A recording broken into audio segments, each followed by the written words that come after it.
What I want to ask is, Okay. you are married to a woman who is not Christian. In her Wikipedia, I mean, I just looked that up. I don't even know what her faith was. I didn't know this before. But she still calls herself Hindu. Yes, my wife did not grow up Christian. I think it's fair to say that she grew up in a Hindu family, but not a particularly religious family in either direction. In fact, when I met my wife, we were both, I would consider myself an agnostic or an atheist, and that's what I think she would have considered herself as well.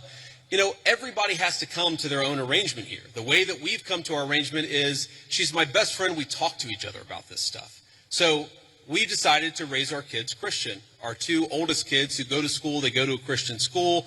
Our 8-year-old did his first communion about a year ago. That's the way that we have come to our arrangement. But, thank you.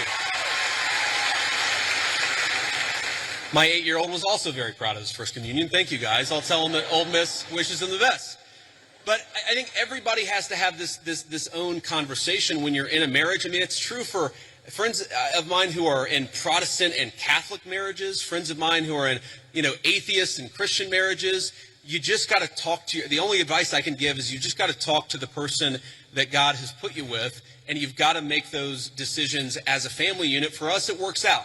Now, most Sundays, Usha will come with me to church. As I've told her, and I've said publicly, and I'll say now in front of 10,000 of my closest friends, do I hope eventually that she is somehow moved by the same thing that I was moved in by church? Yeah, I honestly do wish that, because I believe in the Christian gospel, and I hope eventually my wife comes to see it the same way. But if she doesn't, then God says everybody has free will, and so that doesn't cause a problem for me. That's something you work out with your friends, with your family, with the person that you love. Again, one of the most important Christian principles is that you respect free will. Usha's closer to the priests who baptized me than maybe I am. They talk about this stuff. My attitude is you figure this stuff out as a family, and you trust in God to have a plan, and you try to follow it as best as you can, and that's what I try to do.